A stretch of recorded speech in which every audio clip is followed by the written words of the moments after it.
tao tamin'ny fifidianana tena nisy ary nisy fiantraikany tamin'ny voka-pifidianana hoy ireo loholona. Famatsiana rano eto Antananarivo sy ny manodidina, camion citerne miisa 3 no amatsiana sy ny bendrano 520 amina faritra 8. Taom-panabeazan'ny sekoly FJKM 24 sy 24 nisokatra androany teny Arivon'ny Mamo. Tompoko lahy sy tompoko vavy ankafaliana sy ankaravona indray no tsidiako ny tokantranao amin'ity arivariva ity tonga soindrainao atao anatin'ny fampalalam-baovao ary manasanao ampanajana sy ampitiavana ihany koa anaraka izany hatramin'ny farany. Totosa androany maraina ny fanokafana tamin'ny fomba mpiangonana ny taom-panabeazan'ny sekoly FJKM taona 24 sy taona 2024 ity. Teny amin'ny FJKM Arivon'ny Mamo no nanaterahana izany androany maraina. Tonga nanatrika ity fotoan-dehibe ity ihany koa ny filoha Marc Ravalomanana arora ny fanadihadiana eo amin'ny sary sy rindran-tsariny Mano Randriamalala. Ianareo fahazavan'izao tontolo izao, io nandalan-tsoratra masina nentina sotomana lesona sy afatra ho an'ireo mpianatra sy mpampianatra eo anivon'ny sekoly FJKM. Fitaom-pivavahana lehibe izay no nentina nanokafana ny taom-panabeazan'ny sekoly FJKM amin'ity taona 24 sy 2024 ity. Filohan'ny FJKM no nitondra ny afatra sy toriteny tamin'ity androandroany ity. Matio Tofady, ianareo ny fahazavan'izao tontolo izao. Ianareo no fahazavan'izao tontolo izao. Zany lafatra ho antsika ravana malala amin'izao fiandroany ny taom-panabeazana izay isaorantsika an'Andriamanitra izao. Rehefa miaino izany fanaparan'i Jesosy Kristy izany sika dia izao zany no afatra ho antsika ravana malala. Ianareo ny fahazavan'izao tontolo izao Jesosy dia ny afatra ho antsika izao manao hoe miombona dia miavaka dia manazava. Avelo fa ianareo ny fahazavan'izao tontolo izao, miombona, miavaka, manazava. Ianareo ny fahazavan'izao tontolo izao, miombona. Anjarantsika aliavaka ny miasa ao anatin'izao avy tsy eto fanabeazantsika izao anabe olona valona ho an'ny firenena, mahay sy anirapiratra eo amin'ny fianarana. Zavatra lehibe zany. Za zany mba teny aminareo zanako ara-panahy reto, zanako eo amin'ny sekoly reto, ny kristianina tsy olona bado akory. Tao anatin'ny asa vavolombelona dia niarabany iray aman-dreny eo amin'ny sehatry ny finoana sy ireo olom-panjakana tonga nanatrika ny fiangonana. Anisany azo fanomezana tamin'izany ny filoha Marc Ravalomanana.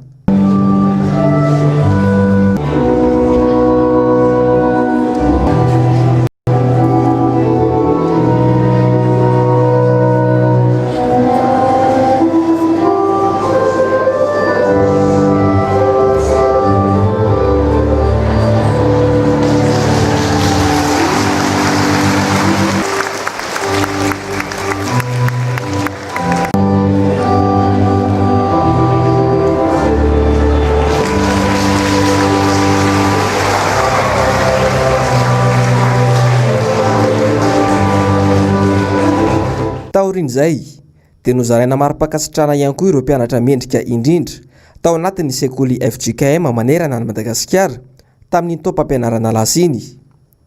Nomena mari-pakasitrana toy izany ihany koa ireo mpampianatra navita be sy mendrika indrindra teo anivon'ny sekoly FJKM manerana ny Madagasikara.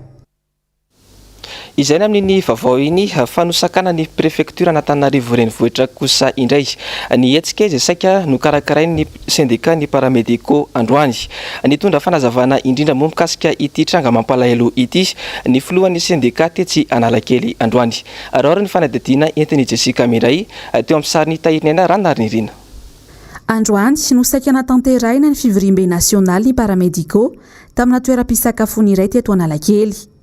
Omaly anefa no tonga ny taratasy avy amin'ny prefektura ny tanàna Antananarivo nanafoana io fivirimbe io. Tsy nisy antony akory nanafoanana ny hetsika tato anatin'ity taratasy ity. Dia akory ny agaganay fa ny andron'ny omaly dia nahazo taratasy avy eny amin'ny préfet de police izay manafoana izany fahafahan'ny syndicat mampivory ny mpiasa izany dia gaga izay. Faharoa taratasy anankiray ihany koa manome demande d'explication ny mpanolontsaina manokany tenako izay nanao publication tamin'ny andron'ny 9 janoary makasika an'ireto fitakiana ireto satria izay ny andraikitra napetrako taminy dia rehefa natao le publication dia nahazo demande d'explication izy avy eo amin'ny secrétaire général'ny ministère ny fahasalamam-bahoaka. Izany zavatra rehetrarehetra izany dia heverinay fa fanitsakitsahana fanimbazimbana ny zon'ny mpitarika syndikal eto Madagasikara izay marianay tsara fa ny zonay dia arovan'ny fanarahany raisam-pirenena laharana fahafito amin'ny valopolo izay Madagasikara dia nanao siny ary nanaiky an'izany fifanarahany izany. Marianay koa fa izany zo syndikal izany dia arovan'ny sataka be ny feno mpiasa fanjakana na ny statut général des fonctionnaires ny loi 2003/011 ao amin'ny andininy fahasivy. Verinay ary raisinay ho toy ny famporisiana ny mpiasa hanao grevy ny fanakatsakana anay manao fivoriana mikatsaka vahaolana amin'ny fomba manara-dalàna sy amin'ny fomba feno toy izao. Mbola mitoetrany koa ny syndicat toy ny fitakiana ny IES na ny indemnité d'éloignement spécial na tambin-karama manokana nomena azy ireo nanomboka ny taona 2024. Mbola betsaka tamin'ireo paramédicaux anefa no tsy nisitraka izany hatramin'izao. Takian'izy ireo ihany koa ny indemnité de réquisition izay naharitra 20,900 andro ny taona 2024 nandritra ny ady tamin'ny Covid-19 ireny. Ny fitakiana manaraka dia ny fanatsarana ny rafitry ny fahasalamam-bahoaka satria fitatanana gaboraraka, fitatanana mifototra amina fampiorohorona, fitantanana mifototra amin'ny fampitahorana no ifampitondranao anika tsy mahagaga raha tsy misy vokatra azo ao. Hitantsika izany fa tao anatin'ny roa taona farany dia tsy nisy minisitra naharitra taona teo fa amam-bolana dia miala satria tsy nahafa-po ny vokatra azo. Ny antony tsy ny olona loatra akory ny olana fa ilay fomba fitantanana mihitsy no tsy mety. Farany dia mahakasika ny recrutement tsy ampy ary efa tsy ampy sasaka mihitsy mpiasan'ny ministère ny fahasalamana.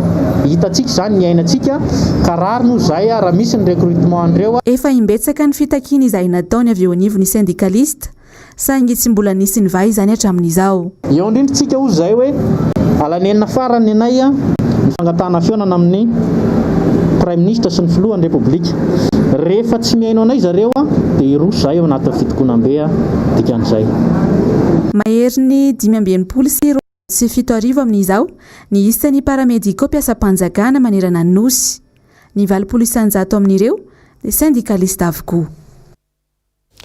Fa mahakasika kosa indray ny famatsiana rano fisotro madio eto Antananarivo renivohitra dia vahaolana vonjamaika hatrany no aroso ny mpitondra fanjakana amin'izao olana goavana mianjady amin'ny vahoaka izao. Aroary ny fanadihadiana entin'ny ravirazafy mahenina eo amin'ny sariny toky Ramarla.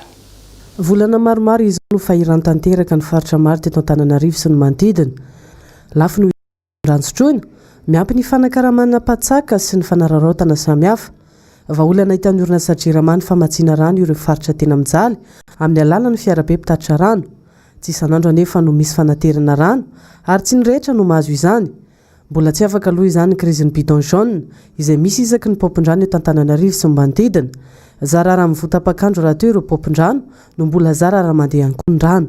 Nazoka amin'ny siterna misy sately ny orinasa Janoary androany ka samy mahazaka rano 520 metatra toratelo avy ireo. Kasiny be 520 am'zato isa no natoby any amin'ny faritra maromaro eto Antananarivo sy ny komuna sasany manodidina. Ny orinasa Janoary ihany no iantoka ny solika sy fikojakojana ireo fiara ireo. Raha ny famaroany olona nefa sy ny fitaovana eo am-pelantanana sarotra ihany aloha ny hevitra fa ho ampy ny rano satria fiara be telo ihany no mivezivezy mitatra rano. Etsy andaniny nitomby indray koa ny fandaniana eo anivon'ny orinasa mpamatsiro sy rano. Mety hitomba niaraka izany ihany koa ve ny fakturan'ny jiro sy ny fahatapahana matetika. Raha voaolana maritra kosa no resahina, misy izany ho ny ministra tompon'andraikitra, saingy mbola mbava ihany aloha raha toa ka olana mbola sedraina hatrany ka tsy ahafahana mihitsy njara jiro sy rano amin'ny tokony ho izy ny fahanteran'ireo fitaovana sy ny tsy fampiniorana. Eo amin'izay lafim-baovao izay hatrany dia ritra tanteraka ary azo iampitana atongotra ny ranony kopa amin'izao fotoana izao. Maina tanteraka ny andro mantsy ary tsy misy ihany koa ny rotsakorana. Arory ny fanadihadiana entin'ny Jessica Miray eo amin'ny sariny tahirina ranariny. tsy tonga namana karitra ikopa raha isan'ny taona efa mavomavo sy miakatra be rehefa volana janoary toy izao. Ny taona 724 no ritra tanteraka toy izao ikopa dia izao fiantomboan'ny taona 124 izao indray. Ritra tanteraka azo hitany izy izao na dia efa nisy orambe aza alina tetỳ amin'ny manodidina. Afaliana ho an'ireto mpanika ireto ny faharitan-drano. Mahazo hatramin'ny rousseau iray andro. Nahazon'izy ireo asa vaovao mihitsy azy. 7 ariary no hamarotan'izy ireo ny 1 kilao rehefa rivo eny Anosizato sy ny manodidina eny. Tena misy tombo mihitsy ka tena sady io mba karama fivelomana efa mazatsana hatramin'izay mihitsy dia raha vao misy rano ohatr'izao zany na ritsary ny rano dia efa miezaka foana izay mba mitady kely avelona ka. Izy rehetra ny tena mahazo ny trondro? Mahazo foana raha vao indraindray moa raha vao misy ilay trondro dia mahazo fa raha vao tsisy dia tsy mahazo mihitsy. Tamin'ny valo teo zay zao nefa nanomboka teo. Dia io ny azo? Io no azo. Dia rehefa tsy maniaka ety dia inona ny ataonareo azy? Mitaritarika sarety eny izay na manampinampy olona manao manevra batabata entany eny. Dia tsy mahazo tombony kokoa? Izay nga hita izay tombo fa raha misy amelomana an'ilay akonana dia izay. Tena mahazo to. Amidy tetavana vola tsoka be. Eny izy aloha aza lazaina hoe mampahazo tombo fa tsy hoe mamparitsa le rano mafaly anay.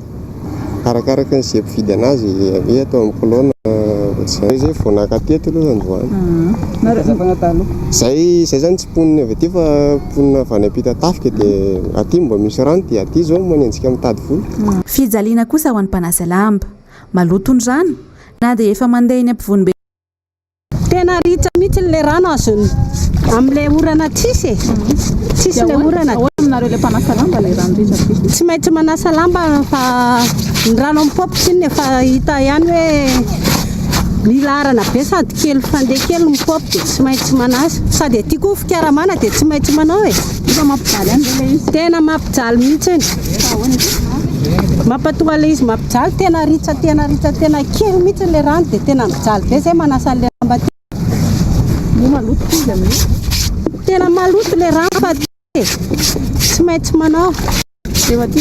Efa ity ny asa ivelomana dia tsy maintsy atao. Mampijaly rano zao amin'izao rano ritra izao. Mpanasa lamba rehetrarehetra ambikaramanty aty zao amin'izao mitsoka any am-bassin daholo. Mandoa vola akanjo zareo 500 ny lamba ray koveta.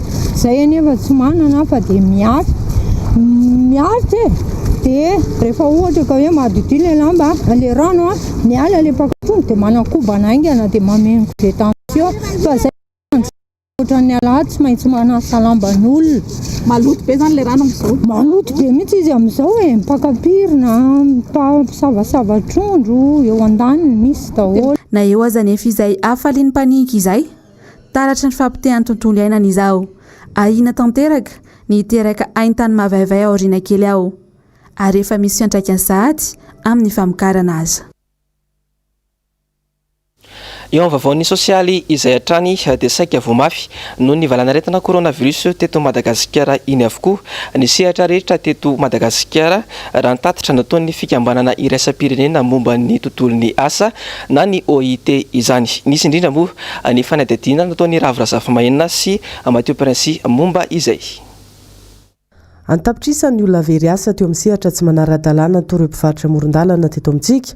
Anarivony ihany koa ireo fianakaviana miankina fizahan-tany no tsy manana antom-pivelomana ary toerana fandraisam-bahiny maro no nikatona noho ny Covid-19. Olona ny asa atao amin'ny secteur primaire aloha ny tena hoe épargner izy satria tsy dia tena voakasika loatra ny restriction. Par contre ny olona ny asa amin'ny secteur formel amin'ny ankapobeny no tena hoe nahitana an'izay impact lalina zay satria reny le tena tsy maintsy nanaraka an'le restriction zay niimposeny les mesures sanitaires. Ny resaka hôtel hébergement sy ny inona moa ny azo tenenantsika azy teo reny zany no tena ny lalina tokokoa no impact an'le crise. Zany tsy midika hoe tsy vono sasany fa vo daholo izy rehetrarehetra fa mba nampitahana zany mba hafahana mamantatra hoe rehefa mandray décision zany dia hoe aiza kokoa no mila jerena akaiky raha ampitahana amin'ny secteur aiza. Tsy nisy moa ny antotanisa mazava navoaka ny OIT makasika ny samariny ireo tsy anasa nandritra ny taona 2024.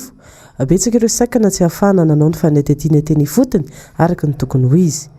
Mitovitovy daholo raha ohatra ka hoe firenena andalam-pandrosoana no resahantsika fa ny tena azo songadina dia hoe hatraiza tokoa moa araka le fanolazaina teo satria fantatsika daholo fa nisy impactany tokoa amin'ny marché du travail iny crise nilalovantsika iny fa mba afaka namantatra kokoa zany tsika hoe inona sy navy moa zay perte zay impactany amin'ny travail zay satria tsy voatery fahaverezana asa fotsiny le izy fa araky ny hitatsika tamin'ny vokatra teo nahatra amin'ny revenu de ménage de voa koa amin'izay hoe fahaverezana zay tsy voatery hoe very asa fotsiny olo anankiray androany na mijanona fotsiny entreprise anankiray fa inona koa ny conséquence n'izay any amin'ny revenu an'le ménage ary hatramin'ny hoe hatraiza moa ny vulnérable kokoa zany le ménage noho n'izay fahaverezany asa sy ny fienany revenu an'le tokatrano ny tena mahasarotra azy aloha voalohany indrindra satria masy le fanadiadinana asehontsika teo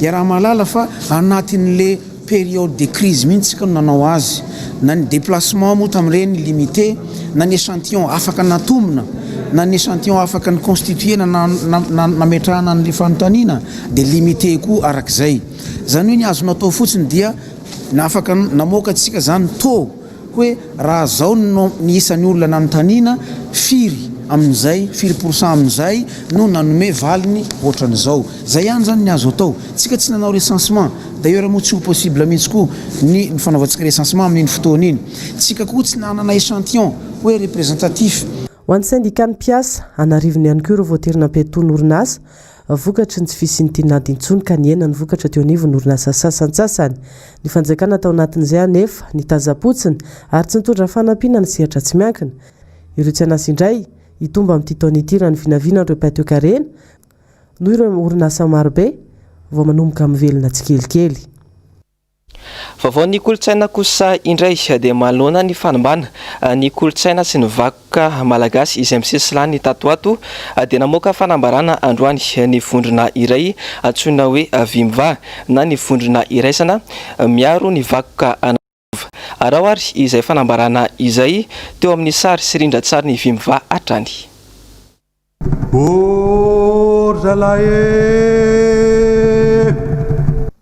tanindindoza ny vakom-pirenena malagasy efa taona maro zao ny tsapa ny tsirambina niteraka fa maizany rova maro fanaovana kitoatoa eo anaty rovo ary ny tsy fiahina ny vakom-pirenena malagasy talaketraka izahay mpikambana ato amin'ny vimva raha nahatsapa ny etraketraka amin'seho eny alasolo izay vohitra masina ny andohan'ny tantara nimerina ka namidy tamin'ny olotsotra ny tany misy vakom-pirenena ao ary kasaina ho ravana sy trongisina mbola maneho ny tsy fisian'ny jeromailo sy kinga natao an'ny vakom-pirenena ny fitantanana ny arem-pirenena eto Madagasikara tokony tsy hisy olotsotra na orinasa manana fahefaina hividy na hitrandraka ny tany misy vakom-pirenena koa manao antso avy izahay ho an'ny manam-pahefana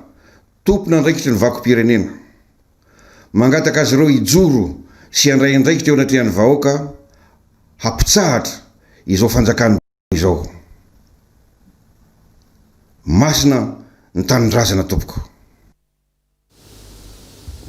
vaovao malaza maneran-tany kosa indray dia manay ny tomboan'ny trangany valanaretina coronavirus maneran-tany ny OMS rantatitra izay navoakan'izy ireo hoentina aminao atao anatin'ity fanadihadiana eo amin'ny vaovao maneran-tany ity ihany koa mikasika ilay vokatry ny orohorontany tranga tany Indonésia androany tokony tamin'ny roa raha maraina arao ny fanadihadiana entin'ny ravirazafy mahenina teo amin'ny sariny toky raha marola farafahakeliny olona 30 no namony hainy tao amin'ny nosy celeb no ny orohorontany ny tranga omaly ny foandroany maraina teo amin'ny enina faingoroa teo ny tanjany teo amin'ny marjefiny Richter mitony fikaroana totry ny hopitaly nisy narary sy ny mpiasan'ny hopitaly izay nenjera no ny loza manodinina 20 eo ireo olona fantatra fa davela tao ny avy amin'ny mpamonjy voina tsy fantatra kosa navela ireo namaty ny ankamaroan'ireo ny arambona dia avy ao Mamoudjou avokoa izay toerana akaiky ny ivon'orohorontany izay hita tany amin'ny 430 kilometatra tsy lavitry ny faritra taorian'izay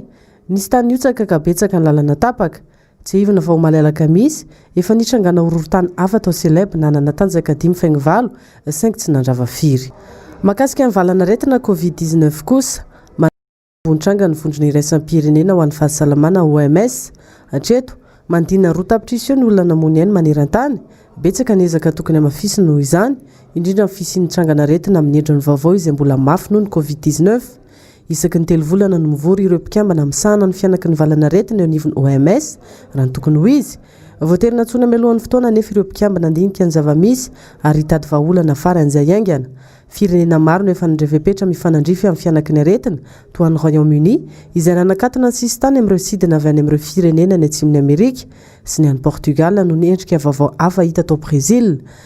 I Portugal indray izay niditra tao anaty fihibohana raha miatra manerana ny Frantsa kosa ny tsy fahazoana avoakan-trano manomboka amin'ny 9 ary tsy maintsy mitondra valina fitiliana manamarina fa tsy mitondra ny tsimokaretina ireo vahiny rehetra tonga Frantsa. Atranga mampiteraka ayay eo anivon'ny OMS ny endrika covid-19 vaovao hita tany Brésil ary Japon izay fantatra ny alahady-teo. Firenena mantino 10 kosa amin'izao no efa nahitana ny tranga avy tany Grande-Bretagne sy Afrika Atsimo. Tany Chine olo ireny ho fantatra fa namony ainy omaly raha tsy nahitana trangana retina tany an-toerana hatramin'ny volana meteo.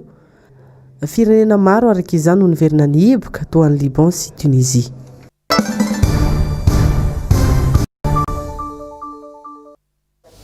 Vaovao politika kosa indray no entsika maneho ny fiarahana amin'ity ariva ity. Nivaly ny fanadihadiana izay nataon'ireo olona mikasika indrindra ny rara doublon ny fandimby tamin'ireny fifidianana ireny. Olona iray androany no nitondra fanazavana. Araora ny fanadihadiana eo amin'ny rindran-tsary sy sary Mathieu Prince. Voaporofo na dia fanarana hita aza fanajaka ny doublon sy ny tsy fanaran-dalana maro tamin'ny fifidianan'ny fanesy teto Madagasikara.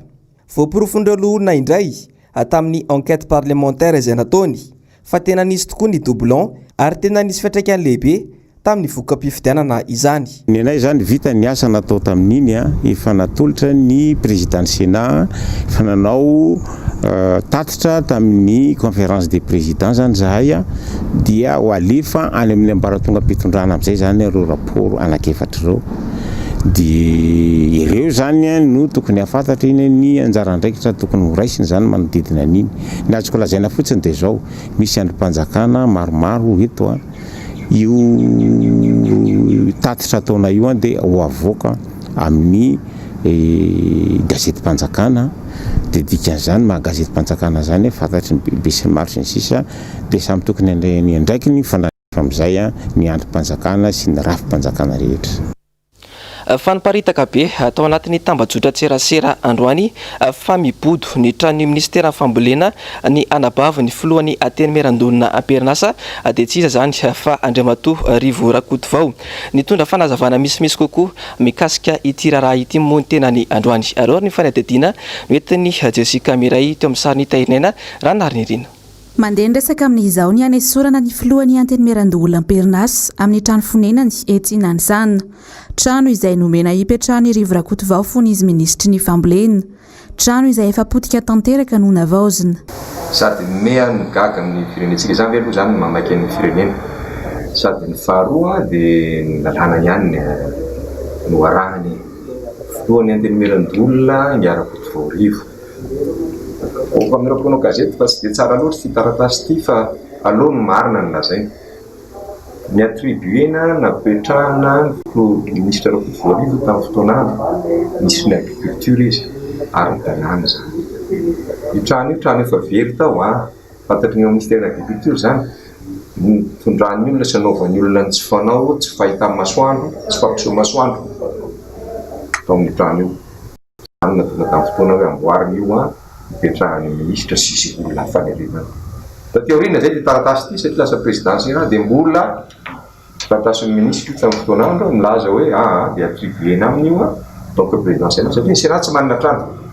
Na zany président Sénat mahazo an'ilay indemnité ohatran'ny vice président rehetrarehetra anatin'ny ara-dalàna zany manao bail na mahazo trano mpanjakana. Za tsy mandray indemnité zany efa trano mpanjakana. Ara-dalàna zany mandra-patapitry ny droit ny président Sénat. Niparitaka ihany koa tamin'ny tambazotra-tserasera Facebook roa andro lasa izay fa bodony anabavin'ny Rivo Rakotovao hoe io trano mpanjakana io.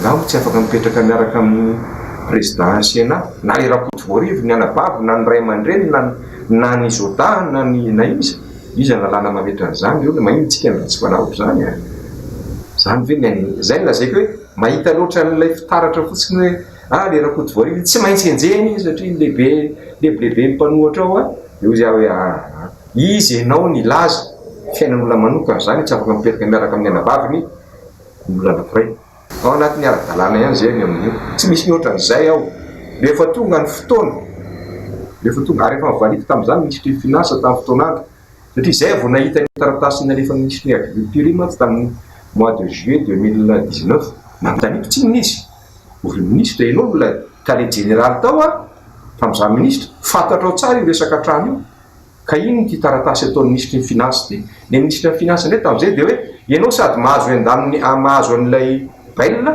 zany hoe manofa trano zany nefa ianao mipetraka amin'ny trano-panjakana eo zay mba jereo tsara aloha ny ministre voaloha manoratra ianao satria tsy marina zazatra zay miaratsy ny tampotatonitsy ministre finance tamin'izay hoe azafady fa zareo tany ministère ny agriculture no mandefa taratasy mivilana zany zao moa vohita amin'le taratasy nataon'le ministre ny agriculture zay tsy dia azoko loatra moa zany ny fihetsika namana miaratsiny fa lasa miteny azy satria ity moa zao tsy tokony ataoko hoe fiainana manokany fa manahirana azy zany miainan'le olona misy mahafantatra indrindra n'le zavatra zay atao fa sa hoentina tsy maintsy mamafaingana ny rahana itonga aby izy satria ireny any lehibe ny HVM cadre HVM teto Tananarivo tsy maninona zany te hamafa an'izay aingana be satria sao dia mizoboza ny toerana dia manao zavatra andeha hoe andao analalaina baraky miarako vao fa mibodiny tranon'iza présidence enany miarako vao ivo dia izay ankora ty tompo lasy tompoko vavy netoko manakatona ny fampalalam-baovao amin'ity androany ity isorako ianao nanaraka izany hatramin'ny farany isorana ihany koa ny teknisianina sy ny mpanao gazety niara-nisa lahy nanatontosa izao fampalalam-baovao izao ety ampamaranana ny vaovao dia aza donona ny fandarana resao aloha izay anasana ny loholona Olivier Rakotovaza aorian'ny fampalalam-baovao samy io samy tsarary tompoko lasy tompoko vavy